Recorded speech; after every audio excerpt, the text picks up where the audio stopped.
Hi geniuses, welcome to the channel Science Wizard Pooja Ranjan. This channel is all about the science subject of classes 6, 7th, 8th, 9th and 10th physics and chemistry. If you are new to my channel, you can subscribe to the channel for more science videos, and if you like the explanation then please press the like button and you can share this video with your friends, family and the classmates. So जो आज chapter हम discuss करने वाले हैं वो है class 8 का physics chapter 13 sound. तो इस चैप्टर पे मैं ऑलरेडी एक वीडियो बना चुकी हूँ, उसका लिंक मैं आपको डिस्क्रिप्शन बॉक्स में दे दूंगी, आप जाके उसको चेक कर सकते हैं. सो अभी तक हमने साउंड के बारे में पढ़ा है कि साउंड एक एनर्जी का फॉर्म है, मीन साउंड एक एनर्जी है जो कि आपको सुनने में मदद करता है और इसी के कारण हम एक दूसरे से कम्युनिकेट कर पाते हैं. Now the next question arises कि साउंड प्रोड्यूस कैसे होता है. तो जब भी कोई सब्सटेंस वाइब्रेट करता है, so due to the vibration of that object वहां पे वो साउंड प्रोड्यूस होता है. जैसे गिटार के केस में जो स्ट्रिंग्स हैं, जब आप उनको स्ट्राइक करते हैं तो वो वाइब्रेट करते हैं एंड प्रोड्यूस द साउंड. अगर हम तबला की बात करते हैं तो जो मैम्ब्रेन है, जब आप उस पर स्ट्राइक करते हैं तो मैम्ब्रेन वाइब्रेट करता है टू प्रोड्यूस द साउंड. अगर आपकी बात करते हैं, अगर मेरी बात करो तो मेरी आवाज कैसे निकल रही है, क्योंकि मेरे नेक में एक वोकल कॉर्ड है, वो वोकल कॉर्ड वाइब्रेट कर रहा है और जिसके कारण कि मैं साउंड प्रोड्यूस कर पा रही हूं और जो आप सुन रहे हैं. ना अब ये जो वाइब्रेशन होता है इसको हम क्या कहते हैं, तो vibration is the to and fro movement of an object about a fixed position. So कोई भी ऑब्जेक्ट अगर अपने फिक्स पोजीशन से टू एंड फ्रो मूवमेंट करता है तो उसी को हम वाइब्रेशन या ऑसिलेशन कहते हैं, जिसके कारण की साउंड प्रोड्यूस होता है. What is this to and fro movement? So मान लो कि अगर ये किसी की मीन पोजीशन है, ठीक है, सो अगर वो आगे पीछे आगे पीछे आगे पीछे आगे पीछे ऐसे करके कर रहा है तो इसका मतलब कि वहां पे वाइब्रेशन अकर कर रहा है and that's why the sound get produced. Now the next question arises कि जो साउंड प्रोड्यूस होता है वो ट्रेवल कैसे करता है एक जगह से दूसरी जगह. जैसे आपकी मम्मा अगर आपको किचन से बुलाती है तो आपको आवाज आ जाती है ना अपनी मम्मा की, बट आपकी मम्मा किचन में है, आप तो बेडरूम में हो, तो इसका मतलब आपकी मम्मी की जो साउंड है वो किचन से बेडरूम तक ट्रेवल कर रही है. सो इसका मतलब ये है कि जो साउंड है उसको मीडियम चाहिए होता है in order to travel from one place to another. So sound needs a medium to travel. Now what is this medium? Medium can be the solid, liquid और गैसेस लाइक अ एयर. ठीक है, so sound को travel करने के लिए या तो वो किसी सॉलिड सब्सटेंस के थ्रू ट्रेवल कर सकता है या लिक्विड के थ्रू भी ट्रेवल कर सकता है, गैसेस के थ्रू भी ट्रेवल कर सकता है.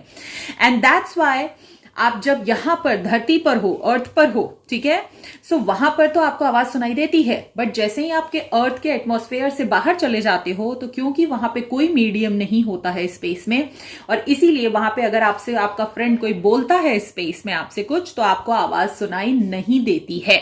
ठीक है, आपको दूसरे इंस्ट्रूमेंट्स यूज करने होते हैं in order to hear the voice of some other person. So that's why space में क्योंकि कोई मीडियम नहीं है पे आवाज जो है वो ट्रेवल नहीं कर पाती है, बट जहां पे मीडियम होता है आवाज वहां पे एक जगह से दूसरी जगह ट्रेवल कर सकती है. Now the next question arises कि ये जो साउंड है वो एक जगह से दूसरी जगह ट्रेवल करता कैसे है. सो साउंड हमेशा एक जगह से दूसरी जगह ट्रेवल करता है in the form of a sound waves. अब ये जो वेव्स हैं ये क्या होती हैं?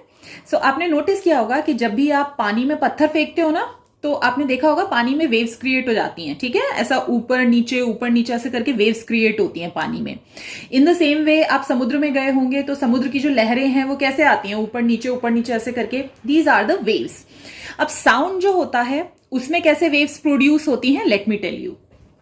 सो मान लो कि ये जो सरफेस है यहां पे, ठीक है, इस पे किसी ने स्ट्राइक किया, ये मेम्ब्रेन है ऑफ द ड्रम, और जैसे ही आप इस पे स्ट्राइक करते हैं, ओके, विथ अ रॉड, तो जैसे ही मारोगे तो जो मेम्ब्रेन है वो क्या करेगा, it starts vibrating to and fro motion. अब मेम्ब्रेन जो है वो जब आगे पीछे वाइब्रेट करने लगता है तो वहां पे क्या होता है, उसके आसपास एयर मॉलिक्यूल्स होते हैं. मैं यहां पे आपको बता रही हूं कि साउंड कैसे ट्रेवल करता है थ्रू द एयर. ठीक है, अब ये जब आगे पीछे होगा तो आसपास के जो एयर मॉलिक्यूल्स हैं, ठीक है, इसके मूवमेंट से वो भी डिस्टर्ब होंगे. ठीक है, वो भी मूव करना शुरू कर देंगे, और जब वो मूव करना शुरू करते हैं तो ये एयर मॉलिक्यूल वाइब्रेट होगा तो ये अपने नेक्स्ट एयर मॉलिक्यूल से स्ट्राइक करेगा, फिर वो अपने नेक्स्ट वाले से टकराएगा, फिर वो नेक्स्ट वाले से टकराएगा, फिर वो नेक्स्ट वाले से टकराएगा. वो देखा है ना, जैसे साइकिल लाइन में खड़ी रहती है बिल्कुल पास पास, तो होता क्या है, एक साइकिल तुमने गिराई तो वो दूसरे को गिरा देती है, तीसरे को गिरा देती है, चौथे को, और लास्ट में जो 15वीं साइकिल खड़ी होती है वो भी गिर जाती है। The same happens over here also. So यहाँ पे एक जो एयर मॉलिक्यूल उसके पास होते हैं मेम्ब्रेन के, वो पहले वाइब्रेट करना शुरू करते हैं, फिर वो अपना वाइब्रेशन ट्रांसफर करते जाते हैं, और इस ढंग से जो वाइब्रेशन है वो आपके कानों तक पहुंचता है और आप किसी भी आवाज को सुन पाते हो। बट जब ये ट्रेवल कर रहे होते हैं थ्रू द एयर, सो वहां पर कंप्रेशन और रेयरफैक्शन क्रिएट होता है। ठीक है, कंप्रेशन मतलब जहां पे कि जो एयर मॉलिक्यूल्स हैं बहुत पास पास होते हैं, जैसे ये वाला, ये वाला, ये वाला, ये सब कंप्रेशन है। ठीक है, और रेयरफैक्शन जो होता है उसमें जो एयर मॉलिक्यूल्स हैं वो थोड़े दूर दूर होते हैं। अब यहां पे due to the formation of this compression and rarefaction, ठीक है, while the sound is travelling from one place to another, इसके कारण ही वेव्स क्रिएट होती हैं। सो ये जो है, ये अगर हम मीन पोजीशन लेते हैं कि यहां पे अगर मैं इसको मीन पोजीशन लेती हूं किसी भी ऑब्जेक्ट का, तो मीन पोजीशन से जो टू एंड फ्रो मूवमेंट होता है उसी को हम वाइब्रेशन कहते हैं। तो ये जो टू एंड फ्रो मूवमेंट होता है ना, इसमें ये जो ऊपर वाला मूवमेंट है इसको हम कंप्रेशन कह रहे हैं। कंप्रेशन मतलब जहां पे एयर मॉलिक्यूल बहुत पास पास होते हैं तो उससे ये वाला वेव क्रिएट होता है, और रेयरफैक्शन में ये नीचे वाला, फिर कंप्रेशन में ऊपर वाला, रेयरफैक्शन में नीचे वाला। सो इस ढंग से ये ऐसी वेव फॉर्म हो जाती है। यही वेव जो होता है वो साउंड को हेल्प करता है to travel from one place to another. So इसका मतलब कि साउंड कैसे ट्रेवल करता है, साउंड ट्रेवल करता है in the form of a sound wave. Sound wave कैसे फॉर्म होती है? Due to the disturbance of the air molecule. Air molecule को डिस्टर्ब होते हैं due to the movement of the और the vibration of the object, compression and rarefaction create होता है, जिसके कारण वेव्स फॉर्म हो जाती हैं। आप देख सकते हैं दिस इज द वेव। जो ऊपर वाला टू मोशन होता है जो कि कंप्रेशन कहते हैं, उसको हम क्रेस्ट कहते हैं, और जो नीचे वाला होता है रेयरफैक्शन, उसको हम ट्रफ कहते हैं वेव्स में। ठीक है, नाउ अब हम डिस्कस करेंगे that we are going to observe the vibrations, characteristics of sound waves. So इसीलिए in order to understand the vibration of an object or the oscillation of an object, एक pendulum जो है वो एक object है जिसकी मदद से आप वाइब्रेशन को समझ सकते हैं, कैसे कोई भी ऑब्जेक्ट वाइब्रेट करता है। ठीक है ना? सो किसी भी ऑब्जेक्ट में जो कि साउंड प्रोड्यूस करता है, वाइब्रेशन बहुत रैपिड होता है और उनको प्रॉपर्ली आप ऑब्जर्व नहीं कर सकते हैं। सो यहाँ पे हम स्लो वाइब्रेशन प्रोड्यूस करेंगे by hanging the weight from a thread. So एक मेटल की बॉल लेंगे, उसको हम लटका देंगे with the help of a thread, और यहां पर ये एक्ट करेगा हमारा एज अ पेंडुलम, और इसी के कारण हम वाइब्रेशन, स्लो वाइब्रेशंस देख सकते हैं कि कैसे वाइब्रेशन अकर करता है ऑब्जेक्ट में। अब ये जो वेट हम हैंग कर रहे हैं विद द थ्रेड, इसको हम बॉब कहते हैं, हमेशा याद रखिएगा। और जब बॉब जो है वो अनडिस्टर्ब है, इसको कोई टच नहीं कर रहा, तो वो सीधा यहाँ पे हैंग होता रहेगा, और जिस पोजीशन पे वो बॉब होगा उसी पोजीशन को हम मीन पोजीशन कंसीडर करते हैं ऑफ द ऑब्जेक्ट। ठीक है, अब जब इस बॉब को मैं पुश करती हूं मतलब कि मान लो कि मैं यहां पे पुश करके ले आई, और जब मैं यहां से इसको रिलीज करूंगी, सो ये क्या करेगा, ये मूव करना शुरू करेगा। कैसे मूव करेगा? आगे जाएगा, पीछे आएगा, आगे जाएगा, पीछे आएगा, आगे जाएगा, पीछे आएगा। इसी को हम टू एंड फ्रो मोशन कहते हैं ऑफ द ऑब्जेक्ट, और इसी को हम वाइब्रेशन या ऑसिलेशन भी कह सकते हैं। जो पहला कैरेक्टरिस्टिक हम डिस्कस करने वाले हैं of the sound wave, that is the amplitude. ठीक है, एम्पलीट्यूड जो होता है वो क्या होता है? अब जब ऑसिलेशन होता है पेंडुलम में, ठीक है, सो अगर मैं इसको बहुत धीरे फोर्स से पुश करती हूं, ठीक है, मतलब मैं यहां पे इसको लेके आई हूं और पहले मैंने पुल किया है and now I am pushing it, मैं उसको छोड़ रही हूं। सो अगर मैं जितना कम इसको हाइट पर लेके जाऊंगी, ठीक है, उतना कम ये धीरे धीरे वाइब्रेट करेगा, और जितना ज्यादा मैं इसको ऊपर लेके जाऊंगी उतना फास्ट ही वाइब्रेट करेगा। ये चीज आप नोटिस कर सकते हो जब आप झूला झूलते हो ना, स्विंग करते हो प्लेग्राउंड में। सो आपने देखा होगा कि जो बच्चा बैठा हुआ है ना झूले पे, वो मीन पोजीशन मान लो। अब उसने बोला कि भैया मुझे धक्का दो, तो आप क्या करते हो? पहले झूले को पीछे खींचते हो। The same you are doing over here also. So जब आप पीछे खींच रहे हो तो झूले की पोजीशन ये है। अब झूले को जितना आप अपनी तरफ खींचोगे, ऊपर की तरफ उसकी हाइट को लेके जाओगे और रिलीज करोगे, तो वो झूला उतना ज्यादा आगे और पीछे स्विंग करता है from its mean position. The same happens with the pendulum also. तो जितना छोटा पुश होगा, बॉब जो है वो उतना धीरे धीरे वाइब्रेट करेगा, और अगर मैं पुश को स्ट्रॉन्गर कर दूं तो वहां पे जो ऑसिलेशन है, जो आगे और पीछे का मूवमेंट है, वो उतना ज्यादा हो जाएगा। ठीक है। अब जो मीन पोजीशन है उससे जो बॉब है वो कितना आगे जा रहा है और पीछे जा रहा है, ये देखो ये जो डिस्टेंस है ये कम है, बट अगर मैं इसको और ज्यादा कर दूं, ठीक है, मैं इसको और ज्यादा ऊपर लेके जाऊं और फिर वहां से उसको धक्का मारूं तो ये और आगे जाएगा। तो ये जो डिस्टेंस है ना फ्रॉम द मीन पोजीशन, जैसे इन दोनों डायग्राम्स में देखोगे तो ये वाला जो डिस्टेंस है और ये वाला जो डिस्टेंस है इसी को हम एम्पलीट्यूड कहते हैं। सो एम्पलीट्यूड क्या है? The maximum distance by which the bob moves from its mean position. So उसके मीन पोजीशन से बॉब कितना मूव कर रहा है, भले वो आगे कर रहा है या पीछे कर रहा है, उसी को हम उसका एम्पलीट्यूड कहते हैं। सो इस केस में ये जो डिस्टेंस है ये ज्यादा है, इस केस में ये डिस्टेंस कम है। सो इस केस में एम्पलीट्यूड ज्यादा है ऑफ द साउंड वेव, इस केस में एम्पलीट्यूड कम है ऑफ द साउंड वेव। सो यहां पर ये जो हाइट होती है ना फ्रॉम इट्स मीन पोजीशन, कितना वो आगे जा रहा है, टू कर रहा है और फ्रो मोशन कर रहा है। सो ये जो पोर्ट चीज होती है ये बताता है amplitude of the sound wave, ठीक है। सो यहां पर आप देख सकते हो this is the amplitude, this is the amplitude of the sound wave, whether it's a compression और a rarefaction, in both the cases जितना वो आगे जाएगा उतना ही पीछे भी आएगा।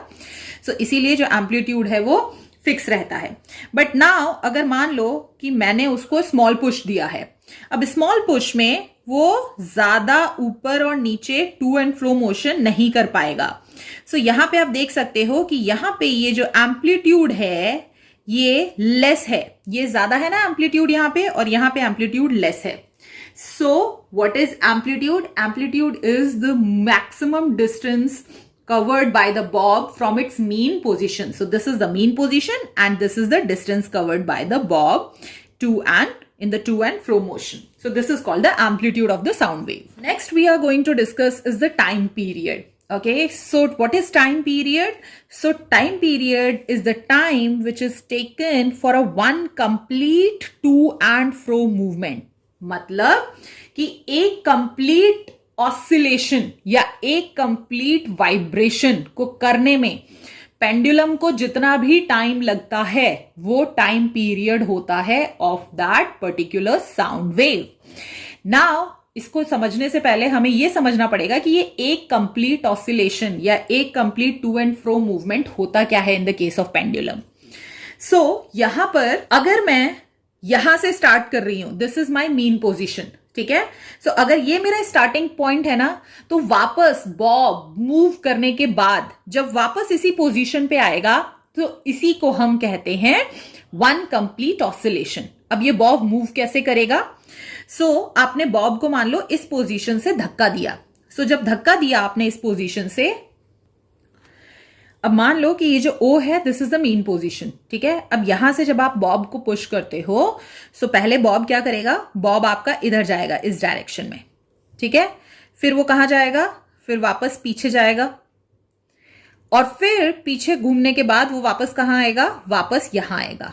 सो आप देख सकते हो यहां से यहां गया, फिर मतलब O to B गया, देन B to A गया and then A to O आया है। सो यहां पर ये वापस आ गया ना, इसी को हम कहते हैं वन कंप्लीट ऑसिलेशन और वन कंप्लीट वाइब्रेशन, ठीक है। अगर आप मीन पोजीशन से कंसीडर कर रहे हो तो वापस बॉब घूम के मीन पोजीशन पे आएगा, तो उसी को हम वन कंप्लीट वाइब्रेशन कहते हैं।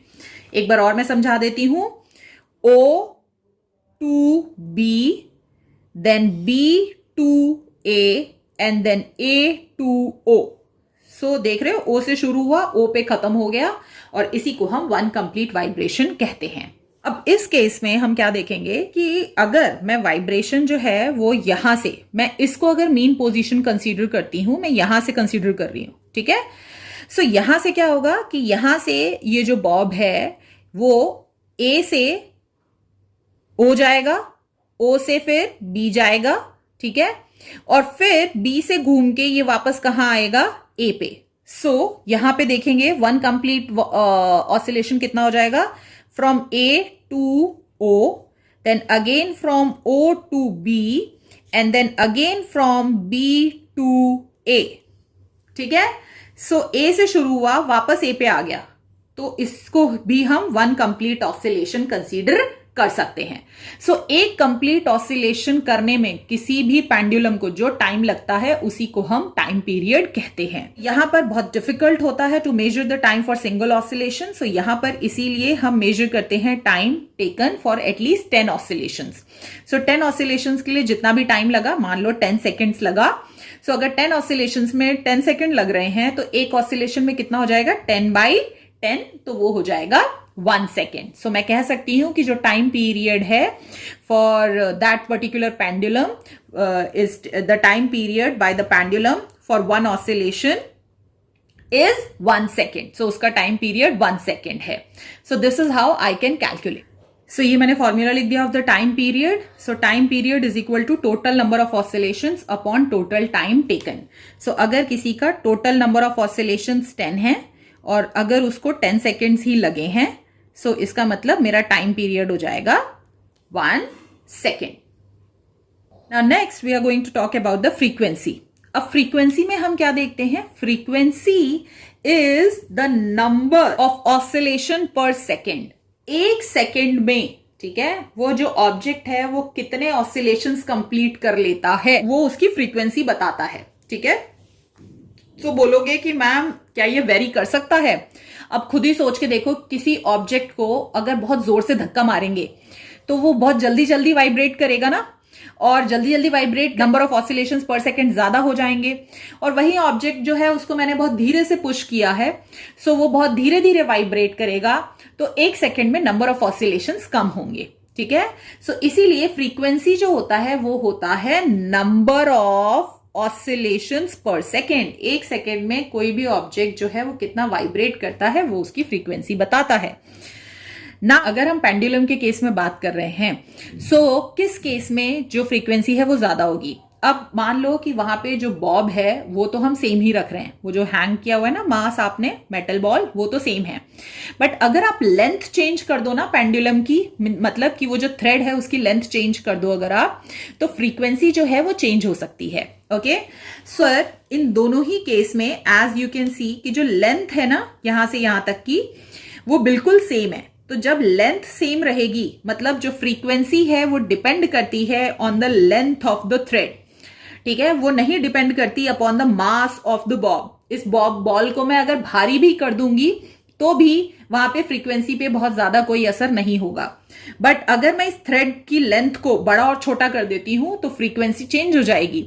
अब खुद ही सोच के देखो कि अगर इस थ्रेड को जितना लंबा करूंगी तो नंबर ऑफ ऑसिलेशंस बढ़ेंगे कि कम होंगे। सो हमेशा याद रखना, लेंथ ज्यादा होगी तो नंबर ऑफ ऑसिलेशंस कम होंगे, और लेंथ छोटी होगी, जितना छोटा थ्रेड होगा ना तो हल्का सा भी पुश करोगे तो जल्दी जल्दी जल्दी जल्दी वाइब्रेट करेगा। जो चीज आपको याद रखनी है कि जो फ्रीक्वेंसी है वो मेजर किया जाता है by the unit hertz, HZ। Okay, और अगर पेंडुलम जो है वो 5 ऑसिलेशंस करता है एक सेकेंड में तो उसकी फ्रीक्वेंसी 5 हर्ट्ज होगी। सो एक सेकेंड में अगर 5 ऑसिलेशंस हो रहे हैं तो 5 हर्ट्ज, एक सेकेंड में 10 ऑसिलेशंस हो रहे हैं तो उसकी फ्रीक्वेंसी 10 हर्ट्ज हो जाएगी। यहाँ पे सिंपलर वे में लिख दिया है characteristics of sound wave. First one is the amplitude, the maximum distance by which the bob move away from its mean position.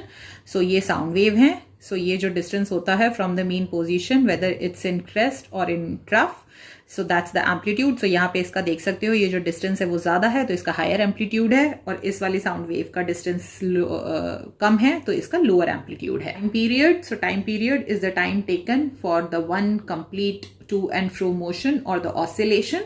सो एक ऑसिलेशन के लिए टाइम पीरियड निकालना बहुत मुश्किल है, सो इसीलिए टाइम पीरियड का फॉर्मूला होता है total number of oscillations upon total time taken. So ये ऑसिलेशन आप 10, 20 कितने भी ऑसिलेशंस के लिए आप टाइम कैलकुलेट कर सकते हैं with the help of stop watch, and you can calculate the time period. जो यूनिट होती है जिसमें इसको मेजर करते हैं वो सेकेंड होता है। And next is the frequency. Frequency is the number of oscillations पर सेकेंड। सो फ्रीक्वेंसी डिपेंड करता है upon the length of the thread in the pendulum. याद रखिएगा, जितना लंबा लेंथ होगा लेस वाइब्रेशंस होंगे, कम फ्रीक्वेंसी होगी। शॉर्टर लेंथ होगा हायर वाइब्रेशंस होंगे, एक सेकेंड में ग्रेटर फ्रीक्वेंसी होगी। और इसको यूनिट होती है मेजर करने की फ्रीक्वेंसी, वो हर्ट्ज होती है। नेक्स्ट वीडियो में I am going to tell you the characteristics of the sound.